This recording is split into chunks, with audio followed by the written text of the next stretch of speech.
Hello बच्चों, आज हम स्टार्ट करेंगे image formation by concave mirror. Condition second है। टोटल 6 कंडीशन होती है। ये कंडीशन मैंने डिस्कस कर लिया है, इसकी सेकंड कंडीशन है when object is placed beyond the C और between infinity and centre of curvature.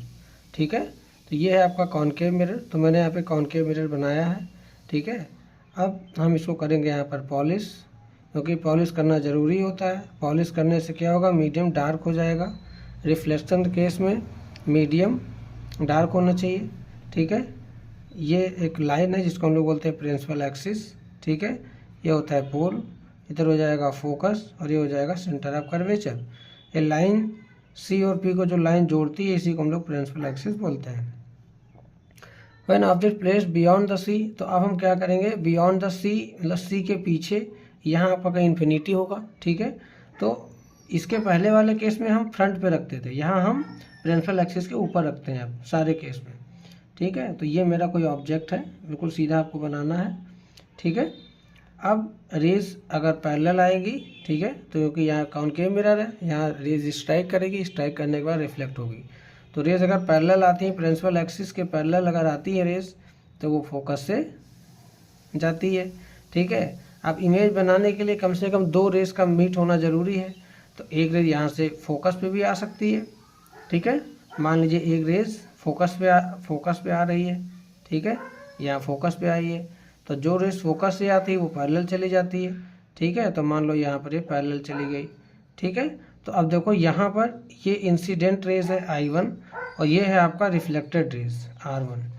ऐसे ये आपका इंसिडेंट रेज 2 है।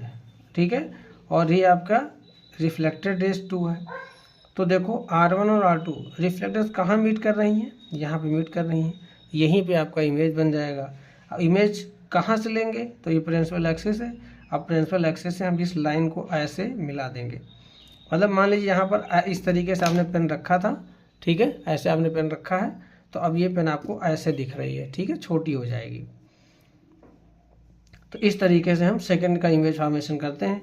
अब कैरेक्टरिस्टिक्स लिखा जाता है, कैरेक्टरिस्टिक्स ऑफ इमेज। जो कैरेक्टरिस्टिक्स होती है वो हमेशा इमेज की ही लिखी जाती है। ठीक है, तो अब हम अगर यहाँ पर हम इसको ए नाम दे दें, इसको बी नाम दे दें, तो ये हो जाएगा ए डैश और बी डैश। ठीक है, अब nature of the image, nature कैसा है, तो देखो दोनों 2 रेज सच में कट कर रही हैं, इसका मतलब रियल में कट कर रही हैं, तो रियल के साथ हमेशा इन्वर्टेड बनता है, तो नेचर हो जाएगा रियल एंड इन्वर्टेड। ठीक, पोजीशन कहाँ है, तो पोजीशन बन रही है सी और एफ, तो between C and F, between C and F. Size कैसी है, तो स्मॉल इन साइज है, स्मॉल इन साइज है, मतलब जितनी बड़ी पेंसिल है उससे थोड़ी छोटी पेंसिल बनती है। ठीक है, थैंक यू।